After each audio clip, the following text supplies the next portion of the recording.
अंत केंद्र में हो, अंत केंद्र में हो, तो वो संपूर्ण जो अवयवी कण होता है वो उस मात्रक कोशिका का भाग होता है, क्योंकि वो अवयवी कण किसी भी अन्य मात्रक कोशिका से सहभाजित नहीं होता। तीसरी कंडीशन है, अगर अवयवी कण फलक के केंद्र में हो,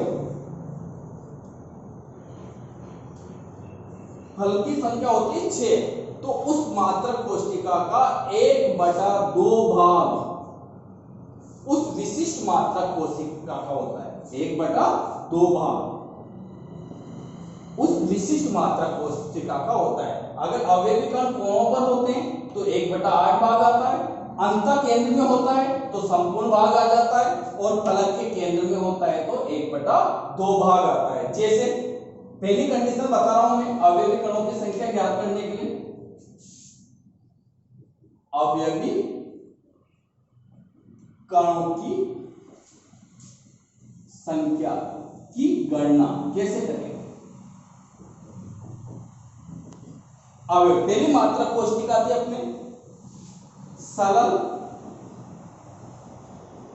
घनीय मात्रक कोशिका में अवयवी कणों की संख्या कैसे ज्ञात करते हैं। अब अपन ने देखा सरल घनीय मात्रक कोशिका में जो अवयवी कण होते हैं, ये अवयवी कण कहां पर होते हैं, केवल कोणों पर स्थित होते हैं। अवयवी कण कहां पर होते हैं, केवल कोणों पर स्थित होते हैं। ये मात्रक कोशिका जो होती है ये होती है सरल घनीय मात्रक कोशिका, जिसमें अपन ने पढ़ा था कि अवयवी कण केवल कहां पर स्थित होते हैं, कोणों पर। तो इसमें अवयवी कणों की जो संख्या होगी, कणों की संख्या कितनी होगी, क्योंकि इस मात्रक कोशिका में अवयवी कण केवल कहां पर है, कोणों पर। कोणों पर केवल 1/8 भाग ही उसमें क्या होता है, काम आता है। तो अब इसमें टोटल कितने कोने होते हैं, 8 क्या होते हैं, कोने होते हैं, इनटू इसका 1/8 भाग प्रति परमाणु, ये उसका विशिष्ट मात्रक कोशिका का होता है। तो अवयवी कणों की संख्या कितनी होगी, 8 × 1/8, तो कितने कण आएंगे, 1 कण या परमाणु आएगा। जब अवयवी कण कहां पर होते हैं, कोणों पर स्थित होते हैं। तो इस प्रकार की जो मात्रक कोशिका होती है उसे हम कहते हैं सरल घनीय मात्रक कोशिका। क्या कहते हैं इसे, सरल घनीय मात्रक कोशिका। तो इस सरल घनीय मात्रक कोशिका में जो अवयवी कणों की जो संख्या होती है वो कितनी होती है, 1 होती है। सरल घनीय मात्रक कोशिका में अवयवी कणों की संख्या कितनी होती है, 1। क्यों होती है, क्योंकि इसमें अवयवी कण कोणों पर स्थित होते हैं और कोणों की टोटल संख्या होती है 8, और इसका केवल 1/8 भाग ही इस विशिष्ट मात्रक कोशिका का होता है, क्योंकि इस एक कोने का जो भाग होता है इसके 8 भाग क्रिस्टल में अन्य मात्रक कोशिका से क्या होते हैं, सहभाजित होते हैं। तो केवल 1/8 भाग इसके हिस्से में आता है। तो अवयवी कणों की टोटल संख्या कितनी आएगी, 1 कण आएगी। दूसरी मात्रक कोशिका है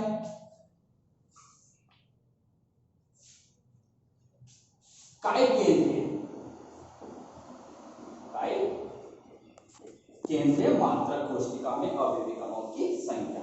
अब काय केंद्रीय मात्रक कोशिका किसे कहेंगे, इस प्रकार की मात्रक कोशिका जिसमें अवयवी कण कोणों पर तो होते ही हैं, बाकी उसके अलावा अब इसके अंत केंद्र में भी स्थित होता है। इस प्रकार की मात्रक कोशिका को कौन सी मात्रक कोशिका कहते हैं, काय केंद्रीय मात्रक कोशिका। तो इसमें अवयवी कणों की जो संख्या होगी वो कितनी होगी, अवयवी कणों की संख्या कैसे ज्ञात करेंगे। अब 8 तो कोने हैं, 8 तो क्या है, कोने, इनटू कोने पर कितना आएगा, 1/8 भाग प्रति परमाणु आएगा, प्लस ये तो कोने वालों की बात होगी इनकी। अब एक कहां पर है, अंत केंद्र में। मैंने आपको बताया था कि अंत केंद्र में जो होगा वो संपूर्ण कण इस विशिष्ट मात्रक कोशिका का होगा। तो अंत केंद्र में कितना है, 1 अवयवी कण। तो टोटल अवयवी कणों की संख्या कितनी होगी, 8। 1 तो ये हो गया और प्लस 1 ये हो गया, तो कितने कण आएंगे, 2 कण आएंगे। यानी काय केंद्रीय मात्रक कोशिका में अवयवी कणों की कुल संख्या कितनी होगी, 2 होगी। क्योंकि एक तो इसमें अवयवी कण कोणों पर स्थित होते हैं, कोणों पर तो एक कण आ गया, और एक कहां पर होता है, अंतःकेंद्र में। अंतःकेंद्र का संपूर्ण भाग उस मात्रक कोशिका से संबंधित होता है। तो अवयवी कणों की संख्या टोटल कितनी हो जाएगी, 2 हो जाएगी। तीसरी मात्रक कोशिका है अपने पास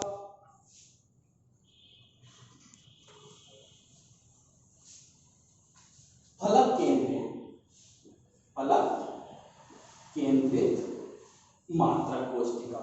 इस प्रकार की मात्रक कोशिका जिसमें अवयवी कण कोणों पर तो होते ही हैं, इन कोणों के अलावा प्रत्येक फलक के केंद्र में भी स्थित होता है। अवयवी कण कोणों पर तो होते ही हैं, इसके अलावा प्रत्येक फलक के केंद्र में भी, ये और ये, तो टोटल 6 फलक होते हैं। तो जालक बिंदुओं की संख्या तो मैंने 14 बताई थी, लेकिन अवयवी कणों की संख्या कैसे ज्ञात करेंगे इसमें, तो कोणों पर अवयवी कणों की संख्या। देखो बच्चों, 8 तो कोण है, कोणों पर 1/8 भाग प्लस 6 फलक है, 1 2 3 4 5 6, तो ये 6 फलक। फलक के लिए मैंने बताया था 1/2 भाग काम में लेते हैं। तो टोटल अवयवी कणों की संख्या कितनी है, 8 × 1/8 प्लस 6 × 1/2, ये 1 ये 3 बार। तो टोटल अवयवी कणों की संख्या 1 + 3 इक्वल टू कितने आ जाएंगे, 4 आ जाएंगे। फलक केंद्रीय मात्रक कोशिका में अवयवी कणों की टोटल संख्या कितनी हो जाएगी, 4 हो जाएगी। कैसे होगी, क्योंकि इसमें अवयवी कण कोणों पर तो होते हैं, तो ये हिस्सा तो अपन कोणों के लिए लिख ही रहे हैं। बाकी 6 जालक बिंदु 6 फलक होते हैं, तो इनमें अवयव कण फलक के केंद्र में भी होते हैं, और फलक के केंद्र के लिए क्या लेते हैं, उसका 1/2 भाग उस विशिष्ट मात्रक कोशिका का होता है, क्योंकि अन्य 2 भाग मात्रक कोशिका से सहभाजित होती है, इसलिए केवल 1/2 भाग की विशिष्ट मात्रक कोशिका के हिस्से में आता है। तो टोटल अवयवी कणों की संख्या कितनी होगी, 6 × 1/2, यानी 3 कण तो ये हो गए, 1 कण हो गया। टोटल अवयवी कणों की संख्या कितनी हो जाएगी, 4 हो जाएगी। चौथी मात्रक कोशिका कौन सी थी अपने पास, अंत्यकेंद्रीय मात्रक कोशिका।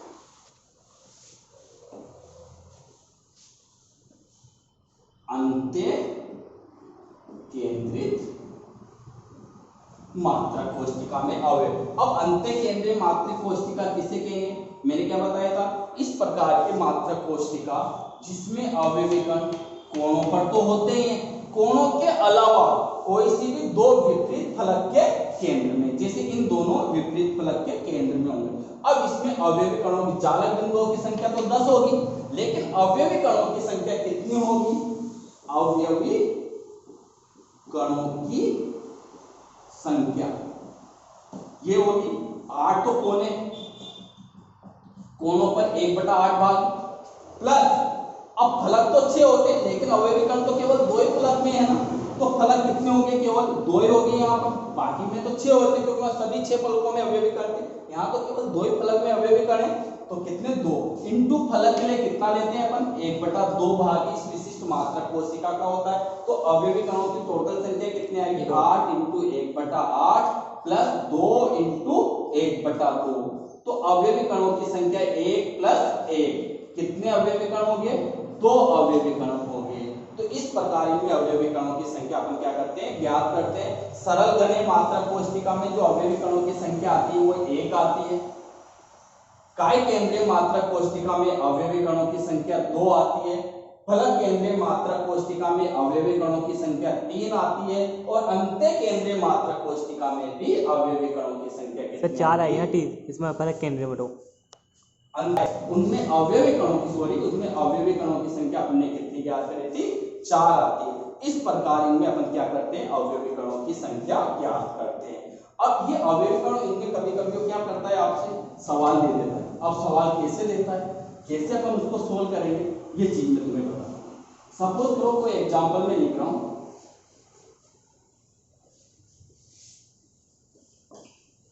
किसी आयनिक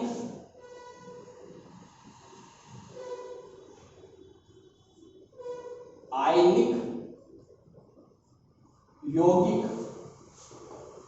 में 2 तत्व A व B उपस्थित है। इस टाइप से इसमें सवाल बनकर आ सकता है, उपस्थित है। ए तत्व के परमाणु कोनों पर व बी तत्व के परमाणु फलक के केंद्र में स्थित है। बी तत्व के परमाणु कहां पर है? फलक के केंद्र में स्थित है। यदि क्रिस्टल में से कोनों पर से एक परमाणु निकल जाता है तो आयनिक यौगिक का सामान्य सूत्र क्या होगा? सपोज करो ये क्वेश्चन आया। अब देखो ध्यान से, किसी आयनिक यौगिक में दो तत्व हैं, एक तो ए है और दूसरा कौन सा है? बी है। ए तत्व कहां पर है? कोनों पर है। कोनों पर तत्व कौन सा है? ए है। देखो, और बी तत्व कहां पर है? उसके फलक के केंद्र में। तो फलक के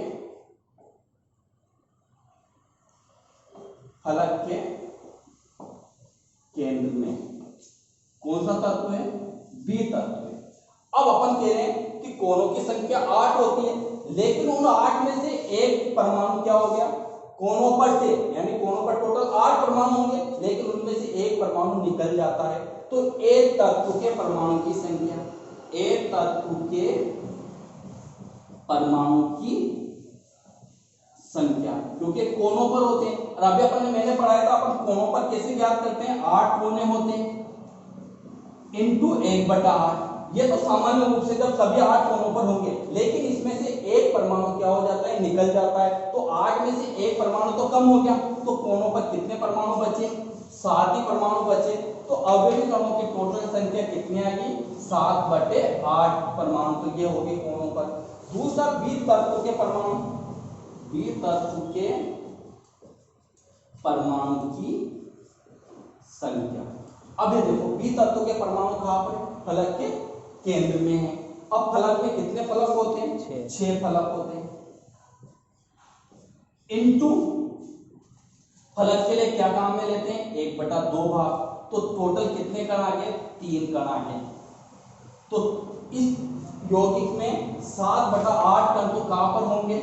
उसके कोनों पर। और केंद्र में कितने होंगे? 3 कण। तो अब इसका सामान्य सूत्र, तो सामान्य सूत्र कैसे निकालते हैं? सामान्य सूत्र सरल अनुपात में लिखते हैं। दो तत्व है ए अनुपात बी, तो ए के कणों की संख्या तो कितनी आएगी बच्चों?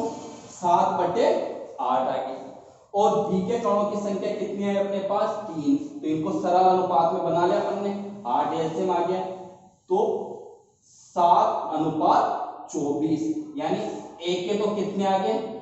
7 और बी के कितने आ गए? 24। यानी यौगिक का सामान्य सूत्र क्या बन जाएगा? A7B24 हो जाएगा। इस प्रकार इनमें क्या होते हैं? क्वेश्चन आते हैं। तो सामान्य सूत्र, जितने अवयवी कण हैं, इन अवयवी कणों की अपन संख्या क्या कर लेते हैं? परमाणु की संख्या क्या करते हैं? ज्ञात करते हैं और उनको सरल अनुपात में लिख देते हैं। तो उस यौगिक का क्या आ जाता है? सामान्य सूत्र आ जाता है।